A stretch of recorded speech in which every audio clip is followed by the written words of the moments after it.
Hi guys. So let's have a conversation about the Swedish police and their MP5. The reasoning why I do a video like this is because I know a bunch of police officers, and it's interesting because I own an MP5 myself, the Turkish variant, the MKE. They use the Heckler & Koch variant, of course. You have to have the best stuff for the police, right? And of course I agree. Anyway, the difference isn't that great. That's another discussion. Let's see here. Let's have a look at the MP5 and a little bit of history around it, which can be amusing because the Swedish police only gets to train basically like once a year with what they're calling the förstärkningsvapen, or like a reinforcement weapon. They have better opportunities to train with their handguns. Let's see here. Let's do it like this. Okay, so way back in the day, this is what a tactical police officer looked like with their MP5. Let's see if you can zoom in on this. Please notice here that they have a fire selector that goes to free shot burst and full auto. Now let's read a bit of news. Well, my face is in the way. Let's move my face over there. Right. So let me translate. The police fired wildly in a residential area filled with houses in Luleå, which is a town in the northern part of Sweden. Several cars and houses were hit. Now the prosecutor has just stopped prosecuting this. So nothing happened to the police officer who just went total Rambo full auto with MP5. And someone who lives there says, if this isn't a crime, nothing is a crime. Or tjänstefel, which means crime in the service, on the duty or whatever. Yeah, so there have been some threats apparently, and he shot automatic fire, blah blah blah blah blah blah blah. And the suspect had a soft air gun. Well, whatever. The police can't know that, but you shouldn't just go hog wild shooting full auto. So, yeah, what happened with this? There we go. This happened. Please notice that the fire selector only goes to semi-auto nowadays. So the Swedish police can't use full auto anymore because of that police officer in Luleå who couldn't handle his full auto privileges. So now no one gets to have fun anymore in the Swedish police. Seriously though, when would they ever need full auto? I don't know. So anyway, let's have a look at this one. This is the configuration of the MP5 they've had for a very long time. They had a larger variant of the aim point on it. They had the push stock with the metal braces on the side. Let's see, was it extended here? Here you can see it extended. And they had some kind of optics holder where the optic is below the barrel. And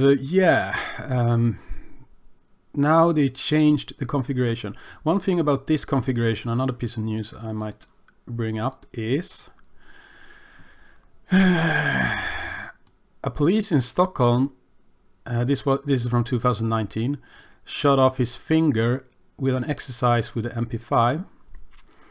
And the government agency handling safety at work basically says that you haven't done a risk assessment of the firearm. And this is not good. They're criticizing the police about this. You haven't done a risk assessment of the firearm. The thing is, the police officer we're talking about had done a lot of IPSC shooting, where you do the C-clamp, the tactical C-clamp. And he did the C-clamp over the flashlight here and managed to get his thumb over the bore of the MP5, shooting his thumb off. You can't really take stupid into account, because if you try to put safety measures in place for stuff like that, the world is just gonna make a stupider police officer who's going to shoot off his entire hand or something. Apparently it was this finger he shot off. Yeah, so he lost the tip of that finger apparently, according to this. So that happened. So let's have a look at the new one. So I found these pictures on the internet. As you can see, the text here says belongs to the police.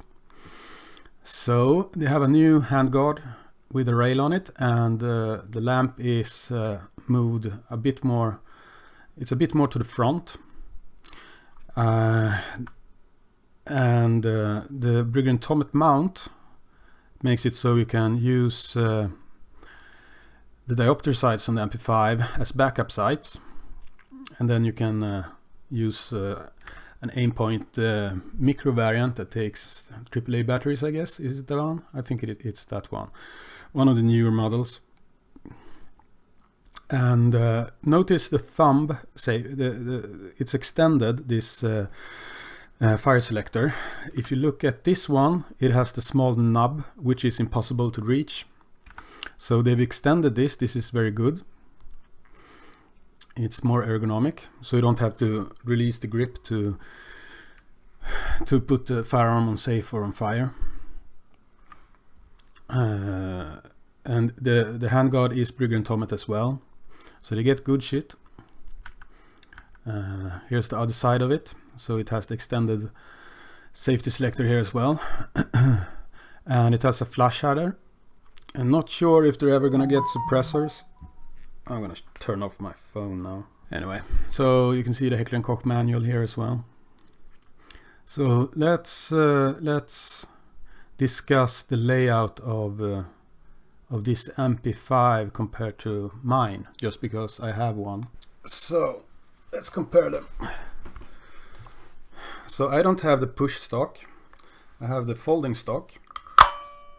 The reason I have the folding stock is because the push stock, it might look cooler, but putting your it has the same you put the chin on the same place, but this is much more ergonomic. I use a suppressor on mine. Let's not remove that. For hearing protection and all that. This could be an aim point. It is a Holosun. Doesn't really matter.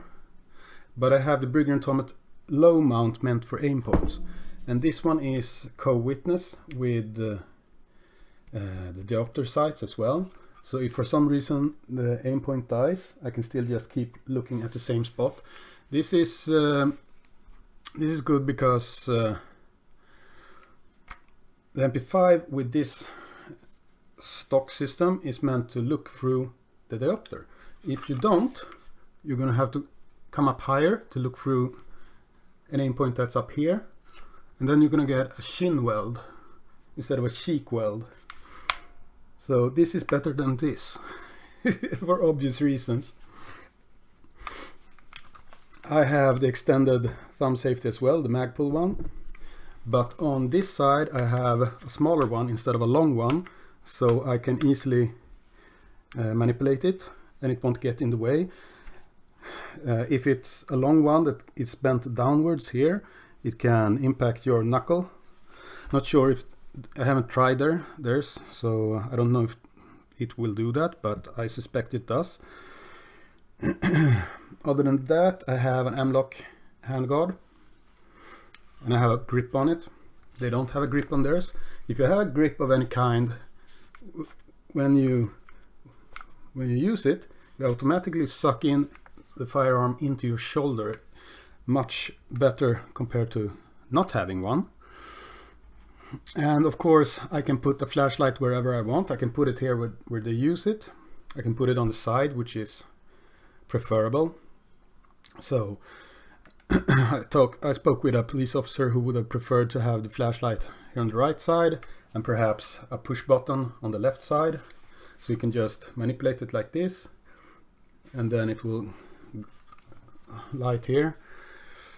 It's apparently a bit in the way up there. That was his opinion anyway.